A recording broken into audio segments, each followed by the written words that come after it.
ലൈഫിലൊരു change വേണമെന്ന് തോന്നുന്ന മൊമെൻറ്റിലായിരിക്കും നമ്മൾ പോയിട്ട് എപ്പോഴും യൂട്യൂബിൽ സെർച്ച് ചെയ്യുക how to be that girl എന്നത്. Hi babies, welcome back to my channel.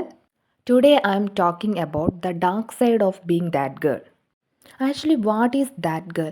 That girl means best version of yourself. She is productive, healthy, glowing, confident and in control. But ഇത് എവിടെ നിന്നാണ് തുടങ്ങുന്നതെന്ന് വിചാരിച്ചു കഴിഞ്ഞാൽ സെൽഫ് ലവിൽ നിന്നാണ് തുടങ്ങുന്നത്.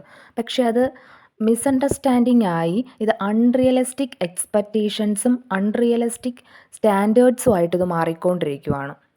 That girl is always beam perfect. അങ്ങനെ ഒരാൾക്ക് പെർഫെക്റ്റായിരിക്കാനോ perfectionist ആയിട്ടിരിക്കാനൊന്നും പറ്റത്തില്ല. നമ്മൾ രാവിലെ 5 മണിക്ക് എണീക്കുന്നു, ജേർണലിങ് ചെയ്യുന്നു, വർക്കൗട്ട് ചെയ്യുന്നു, ഡ്രിങ്കിങ് വാട്ടർ, സ്മൂത്തീസ്, ഇതൊക്കെ ഡെയിലി ലൈഫിൽ ഡെയിലി റുട്ടീൻസായിട്ട് രാവിലെ 5 മണിക്ക് എണീറ്റ് ഫോളോ ചെയ്തിട്ട് വരുമ്പോഴത്തേക്കും എൻ്റെ ഒരു പ്രഷർ നമ്മളൊന്ന് എന്താ പറയുക, നമുക്കിത് വല്ലാത്തൊരു പ്രഷറാണ്. ഇത് എല്ലാ ദിവസവും ഇതിങ്ങനെ ആർക്കോ വേണ്ടിയിട്ട് ചെയ്തുകൊണ്ടിരിക്കുകയാണ് നമ്മൾ. ഇതിലേറ്റവും കൂടുതൽ വരുന്നത് കമ്പാരിസൺ. ഇൻഫ്ലുവൻസേഴ്സുമായിട്ട് നമ്മുടെ റിയാലിറ്റി കമ്പയർ ചെയ്യുകയാണ് ചെയ്യുന്നത്.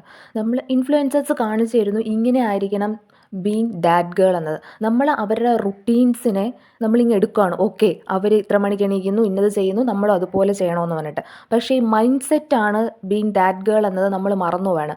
റുട്ടീനിലല്ല ദാറ്റ് ഗേൾ ഇരിക്കുന്നത്, മൈൻഡ് സെറ്റ് ബേസ് ആണെന്ന്. At the end of the video, ഈ വീഡിയോ എത്ര പേർക്ക് ഉപകാരപ്പെട്ടു എന്ന് എനിക്കറിയത്തില്ല. പക്ഷേ നിങ്ങൾ ഈ സൊസൈറ്റിയുടെ ബീങ് ദാറ്റ് ഗേൾ ട്രാപ്പിൽ പെട്ടുപോകരുത്. നിങ്ങളുടേതായ ലൈഫ് റൊട്ടീൻസ് നിങ്ങൾ കണ്ടുപിടിക്കുക. Being confident, discipline, love yourself, അതായിരിക്കണം നിങ്ങളുടെ മോട്ടീവ് എപ്പോഴും. അല്ലാണ്ട് അൺറിയലിസ്റ്റിക് എക്സ്പെക്റ്റേഷൻ ആയിട്ടുള്ള ബ്യൂട്ടി സ്റ്റാൻഡ്സിൽ പെട്ടുപോകരുത്. Thank you for watching. Tata.